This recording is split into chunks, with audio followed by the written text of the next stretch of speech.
Ati na machori ikwu okwu. Mana lote na ife mele ede ji wee be enwe.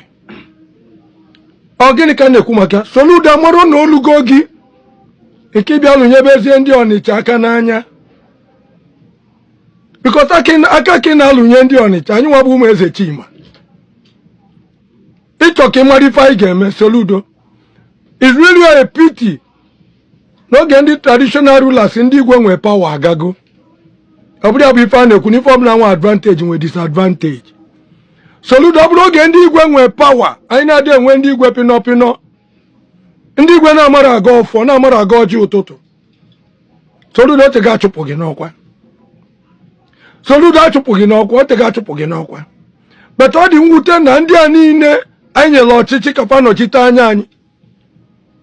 O nwere oke nwoke zuru n'ime fa. Because na nkịta nwaanyị na-enye ndị na-ata akwa nke nwoke na-azụ na-ata ọkpụkpụ. Soludo na-egi na ọjị ụzọ kalụ na-ehopu ụzọ dị mma na-edevu mmanya nke dị ka ewet lifta jelu nga na-ejere ochasị Okorocha o mechasị na ọ bụ pastọ tọnda ndị pastọ ga-agbagbu ya ọbụla ndị mmadụ unu gbukọba na rọn n'isi.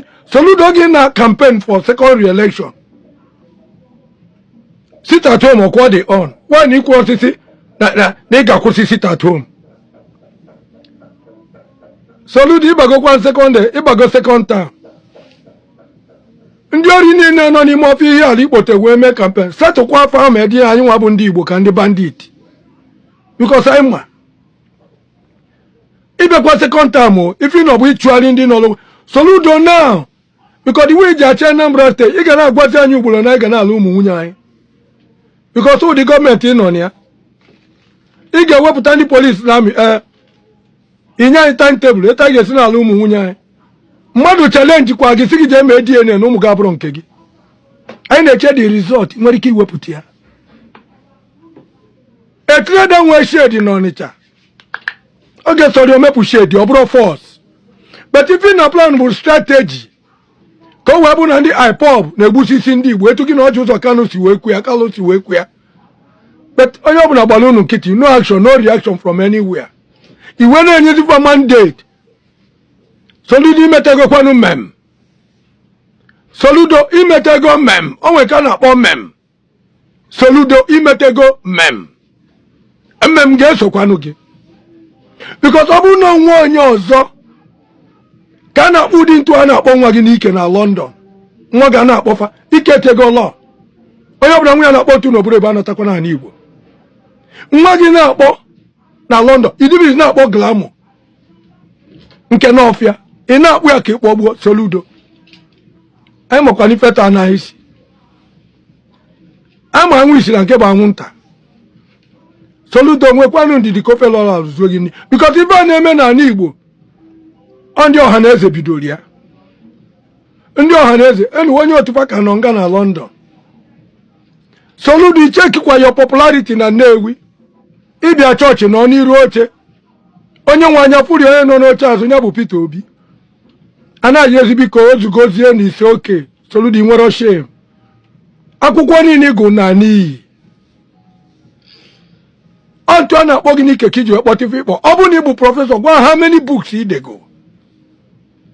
Soludo ifele megbukwa gị ọjị ụzọ Kalụ na-agwazi gị fe ị ga-eme. Onye ga-ebe ya na-eme bụ nke a na-azọ onwe Benjamin ngala buru ụzọ ọdịda ekpele azụ nọmba 6 man ibuzie nọmba 1 ime gịnị iwe trela na-adị ndị mmadụ otolo gbagbuchakwa unu ncha niile ọnwụ na-enwere nwanne gbusikwa unu ncha niile aka na abụọ ga-ebi unu naanị. Soludo ichisi anyị ga-apụ ọjị ụzọ Kalụ ife na-agba ka Elizen gị na nwanne gị Benjamin for re-election. Alex Otis a giant killer o nwere ife ga-emenụ odogwu ka ọ bụ Alex Otis odogwu ka ọ bụ o nwere ife oge eme o nwere ife unu oke ga-eme akparaj. You guys are not winning any re-election o nwere bụ na-eje unu adago bụ na unu adago biko menụ ka ozi alụọ Soludo ntị ọjị ụzọ Kalụ ị ga-ebekwa ka isi ebe ọ dafegharị ebebe. The message of this video is very clear and direct. This is a message sent to Soludo by my own brother Ezechime. This is where the thing they scatter my head. Oh, hey, Ezechime. When matter comes to matter, blood will remember his own blood. He said, we will be Ezechime. Soludo na lonyanya kananya. And it's a shameful thing when an Anioma son or an Anioma person is thinking that he's not Igbo. Very shameful. Mostly anyone who directly or indirectly relate to the Ezechime migration history. You are very, I don't want to use a wrong word against you. And those who are thinking that what is happening in Anambra has any difference with what's happening in Anioma land. As of today, any Monday that there is a seat at home, is it not affecting us? Do we have massive movement and business going on Monday in Anioma today? Not Delta as a whole. Even though it's still affecting directly to the economy of Delta. Because the transportation to and fro that they go to Onitsha every day from Asaba doesn't happen that day on Monday sit at home. Are we happy that I sit at home? No. But we are telling you that we are pushing our brothers in the southeast to solve the right problem and give peace a solution. But coming to use a force, dictating, a force is selling another information.